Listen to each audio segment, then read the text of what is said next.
கர்த்தருடைய பரிசுத்த நாமத்துக்கு ஸ்தோத்திரம். கிறிஸ்மஸுக்கு முந்தைய நாள் வந்து எங்கள் அப்பாவுக்கு ஹார்ட் அட்டாக்குன்னு சொல்லிட்டு ஹாஸ்பிட்டலில் அட்மிட் பண்ணிட்டாங்க ஐசியூவில்.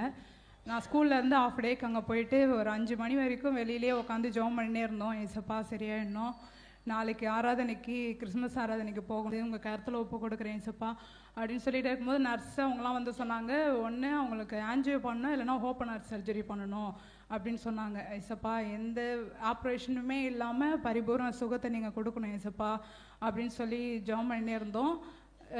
காலையில் வந்து ஆராதனைக்கும் அட்டன் பண்ணிவிட்டு அதுக்கப்புறமா பாஸ்டர்கிட்ட முடியும் போது சொன்னோம், இந்த மாதிரி அப்பா வந்து ஐசியூவில் வச்சுருக்காங்க அப்படின்னு சொன்ன உடனே அவர் கடிந்து ஜெபம் பண்ணார். ஜெபம் பண்ணிவிட்டு வீட்டுக்கு போயிட்டு பார்த்த உடனே ஒரு 7 மணிக்கா நார்மல் வார்டில் போட்டாங்க. அவருக்கு ஹார்ட் நல்லா ஃபங்க்ஷன் ஆகுது அப்படின்னு சொல்லிட்டு சொன்னாங்க.